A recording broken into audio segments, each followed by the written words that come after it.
নমস্কাৰ সকলোকে। যোনে অলপ শান্তি বিচাৰে, লাইফৰ ৰেগুলাৰ টেনশ্যনৰ পৰা অলপ মুক্ত বিচাৰিছে, তেনেহ'লে এই ভিডিঅ'টো কিন্তু শেষলৈকে চাব। আজি আপোনালোকক দেখাম মই কিমিং ট্ৰি হাউচ। বহুত পপুলাৰ, সকলোৱে জানে। এইটো আছে আপোনাৰ অসম অৰুণাচলৰ সীমাত। লখিমপুৰ পাৰ হৈ পহুমাৰা পাৰ হৈ আপুনি জিৰ'ৰ দিগে যদি যায়, কিমিঙৰ চেক পইণ্টটো পোৱাৰ আগত আপুনি BSF কেম্প এটা পাব। সেই কেম্পটো পাৰ কৰি আপোনাৰ যোনখন মেইন চেক গেট আছে, তাৰ ৰাইট ছাইডেদি আপুনি সোমাই যাব লাগিব। এই জংঘলৰ মাজে মাজে আমি আহি পালোঁ ধুনীয়াকৈ জেগালৈ। কমপ্লিট গ্ৰীনেৰী, গছ গছনিৰে ভৰা। এইটো চাওক, ট্ৰি হাউচ। ৰাস্তাত কিন্তু একদমেই নেটৱৰ্ক নাপায়।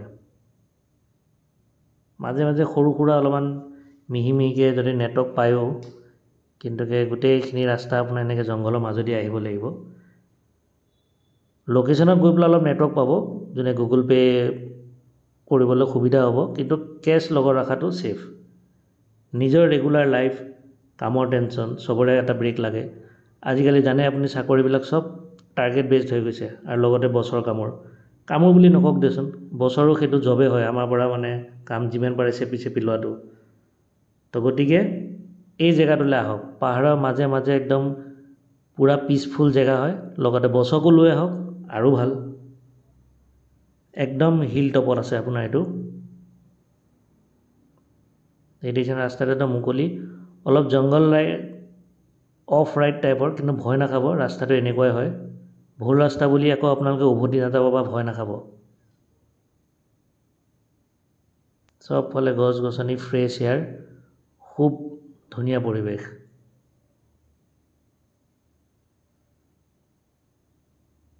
এটা ধুনীয়া যথেষ্ট মানে হিউজ পাৰ্কিং এৰিয়া এটা আছে।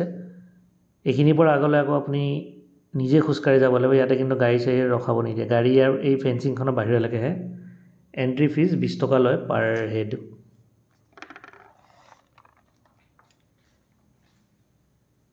ধুনীয়া বহা এৰেঞ্জমেণ্ট আছে। মানে এইখিনি জেগাত আহিয়েকে আপোনাৰ পৰিৱেশটোৱে ভাল লাগি যায়। সেইটো দূৰত আপোনাৰ নদী পাহাৰ চব দেখা পাই থাকিব। যিহেতু আমি নিজে এতিয়া একদম হিল টপত আছোঁ। এইটো কিমিং ভিউ পইণ্ট বুলিও কয় এইখিনি জেগা। ধুনীয়াকৈ বহি মেলি লগৰ মাজত ধুনীয়াকৈ আড্ডা দিব পাৰে। যিহেতু ফোনৰ নেটৱৰ্ক নাই, কোনো ফোনত বেছিকৈ লাগি নাথাকে, আন ইটোৱে ইটোৰ লগত কথা পতা হয়, ভাল এটা সময় স্পেণ্ড কৰা যাব। খানাও কিন্তু বিৰাট টেষ্টি। এই দেখিছেনে, এইটো আপোনাৰ এটা ট্ৰি হাউচ হয়। এনেকুৱা 2-3টা আছে। ইয়াতে ধুনীয়াকৈ বহি লৈ পেলাই যি আপুনি অৰ্ডাৰ কৰে, ইয়াতে বহি পেলাই কোনোবা স্পেচিয়েল মানুহৰ লগতো যদি যায়, একদম ধুনীয়াকৈ বহি খাব পাৰে। বহুত মজবুতকৈ বনাইছে বাৰু, মই 2-3বাৰ জঁপিয়াইও চালোঁ, কোনো অসুবিধা নাই।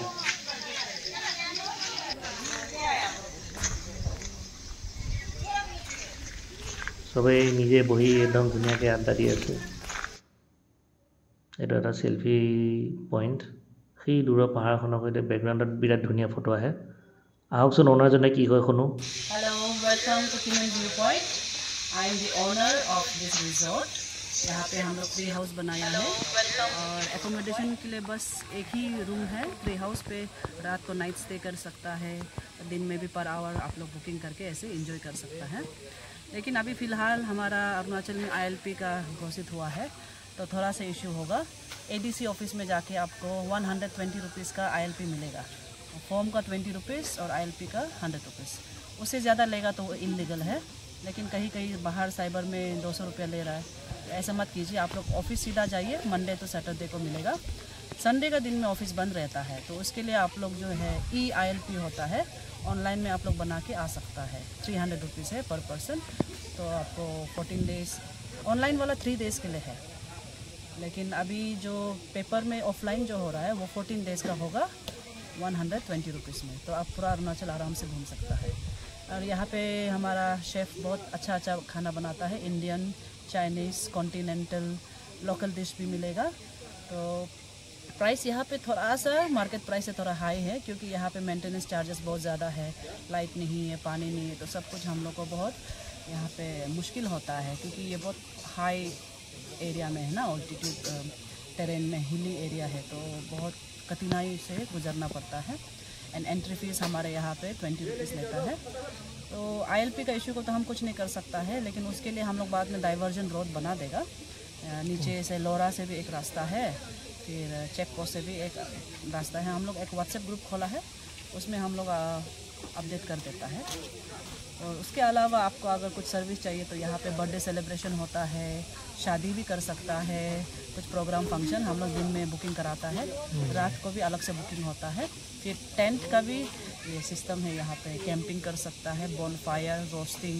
विंटर में तो बहुत बढ़िया होता है। समर में शाम को बहुत अच्छा हवा आता है, तो उसमें आप लोग खूब एंजॉय कर सकता है।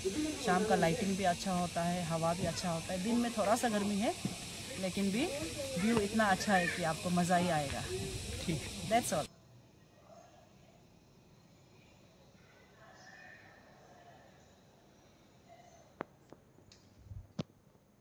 মেগী ফ্ৰাইড ৰাইচ চব অৰ্ডাৰ দিলোঁ, কিন্তু খোৱাত ইমানেই ব্যস্ত হৈ গ'লোঁ যে ভিডিঅ'টো বনোৱাই নহ'ল। এয়া দেখিছে নহয়, কি ধুনীয়া পৰিৱেশ। মোৰতো আহিবই মন যোৱা নাছিলে, বাট গতিকে খাই লৈ আমি চব ঘৰৰ ফালে আগুৱালোঁ। আকৌ এবাৰ আপোনাক এটা 360 ভিউ দেখাই দিওঁ গোটেই এৰিয়াটোৰ।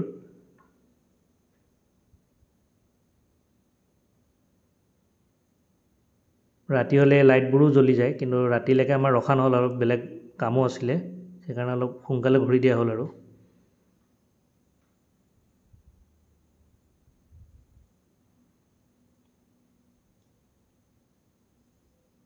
এইটো এটা হোম ষ্টে হয়, ইয়াতে ধুনীয়াকৈ চব ফেচিলিটি আছে, কিন্তু কথাটো হ'ল যে সাহস লাগিব।